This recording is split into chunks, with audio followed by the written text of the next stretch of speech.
Attention startup leaders. Are you strapped for time but hungry for strategic insights?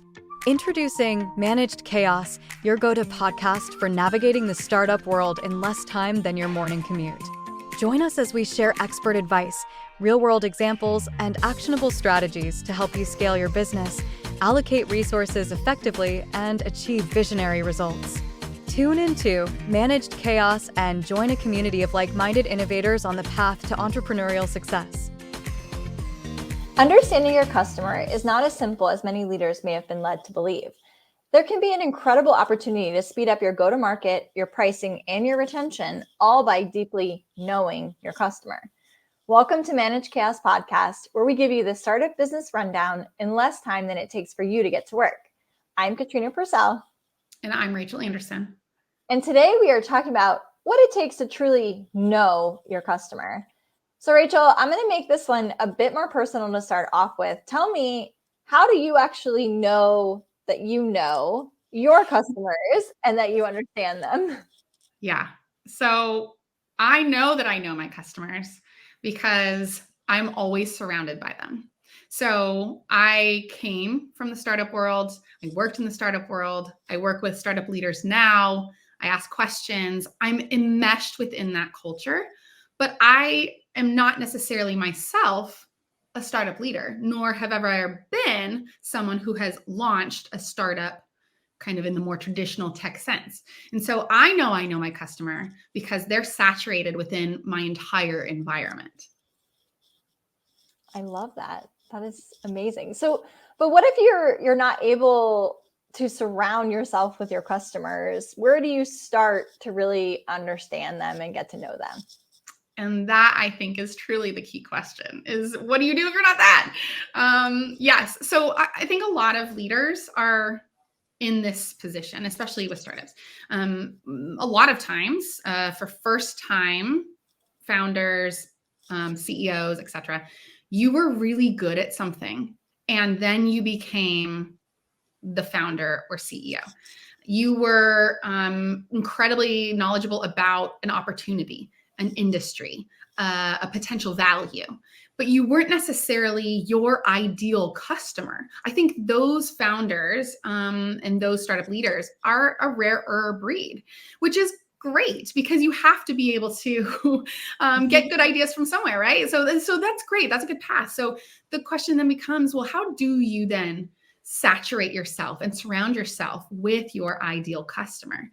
Even when sometimes that ideal customer changes over time, or even from what you initially hypothesized as would be your ideal customer. So the first thing I would say is cultivate a curious mindset. The number one kind of tripping hazard I see working with CEOs and other C-suite leaders is assuming that they already have the answer for what a customer is or wants. Mm-hmm. I see it a lot when we look at buying teams, specifically. When you are having a product or a service, there's the users and then the buyers, and then the other people who are part of that decision-making. And a lot of times we narrow it down to just this one kind of person, the user, typically. And that's not always the case. So really being curious about who is my ideal customer, where do they show up, and how do I engage with them? The other thing is then actually engaging them. Mm-hmm. There's tons of ways to do that. Really super early on, you can find one trusted person and just ask them all the questions, and then find another person and just ask them all the questions. Typically, people love talking about themselves and they love talking about the things that they're passionate about. And so if you ask them just to share with you, then there's no cost to them. You're asking them to do something they enjoy. If you wanted to take a step back from that, you could find groups of people. You could put out a survey. You could put out a call for people to come and help you more in a bigger scale. You could do focus groups. So there's lots of ways for you to engage with customers when you're not necessarily, or potential customers, when you're not necessarily surrounded by them. And there's a term in the industry called an ICP, an ideal customer profile. And I like that to an extent, but I also think that it has the propensity to timestamp something that I think should be ever evolving, or at least have the opportunity to evolve. So yes, this is essentially, how do I find my ICP, my ideal customer profile, but also how do I just generally get to know and understand truly who these people are, what they value, and how they show up.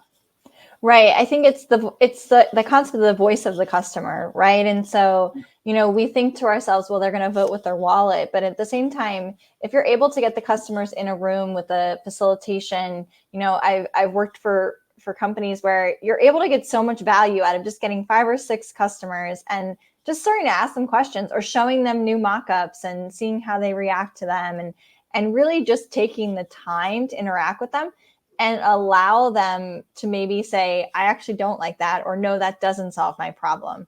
And it can be so valuable.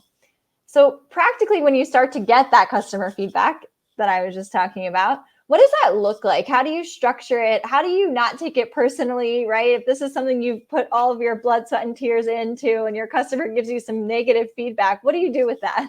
Yeah. I mean, that's a hard thing to think that you have something great and then get the feedback that maybe it kind of misses the mark. So let's break down what that feedback loop, so to speak, should look like within a business. And I do want to say too, sometimes this feedback loop can be shrank and expanded depending on the breadth of resources you have as a company.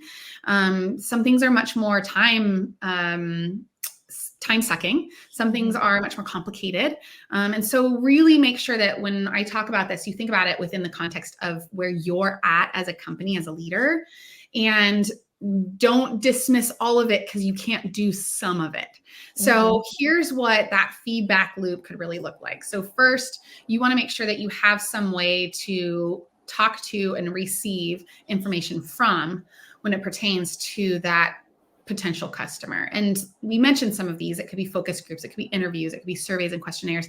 It could be a place on your website for them to leave a note. It could be a salesperson picking up a phone call and calling a current customer, maybe even, and asking questions. So there's lots of avenues that those things can happen through.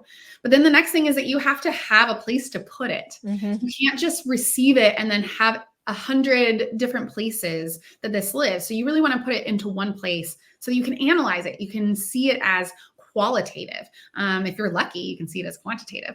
But you want to have your website data. You want to have sales information. You want to have social insights. You want to be able to put all of that together. And then from there, I think that a really practical use is to create a customer profile, which we've talked about on other episodes. But a customer persona is typically what that's referred to as. And then test that with your customers. Send it to a few friendlies, as we like to call it. And say, hey, does this seem like it reflects who you are and kind of the feedback that you have? And then with the personas and with that specific feedback, because sometimes you get really specific feedback that is less about the generality of the psychographic or like the values and interests that the person has and more about literally your product. Those things together should inform your roadmap.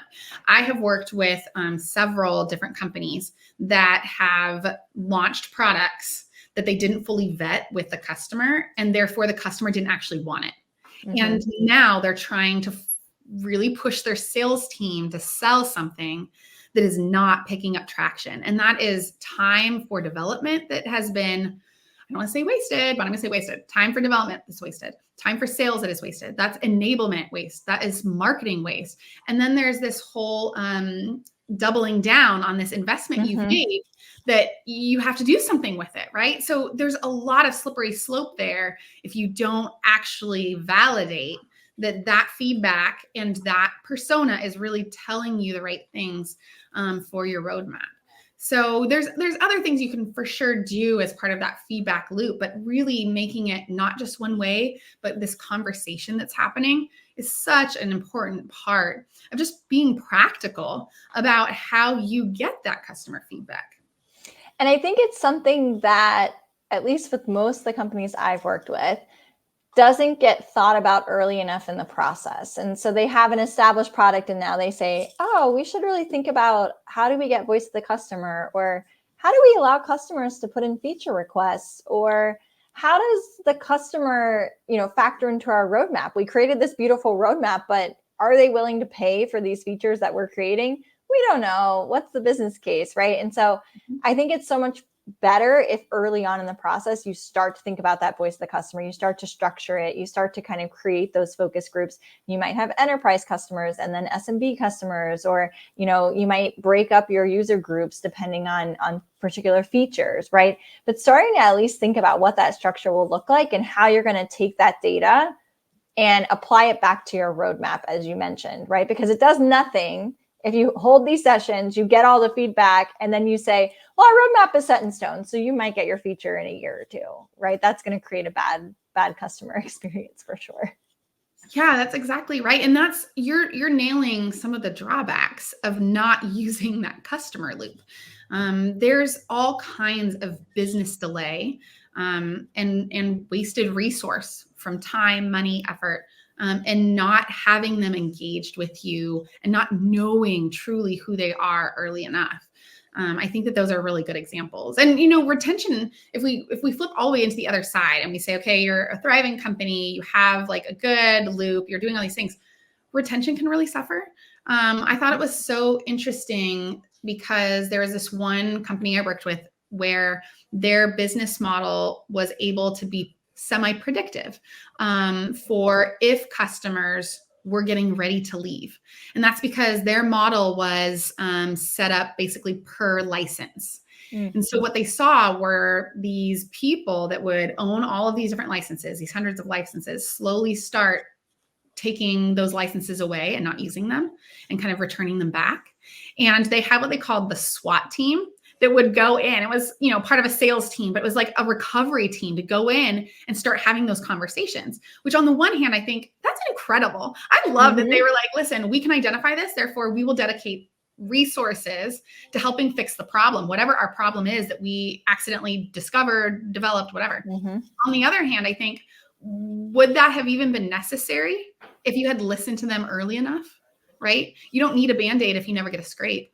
Right. So it's such a important part of a fully thriving, healthy business to really invite the customer in so that they feel known and so that they are known.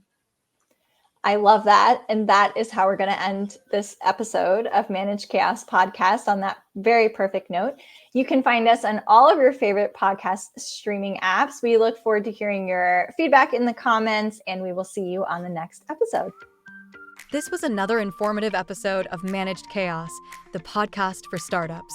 You can find us on all of your favorite podcasting apps, as well as on Instagram and YouTube, where we are at Managed Chaos Podcast. For additional resources or to continue the conversation, you can find Katrina Purcell and Rachel Anderson on LinkedIn.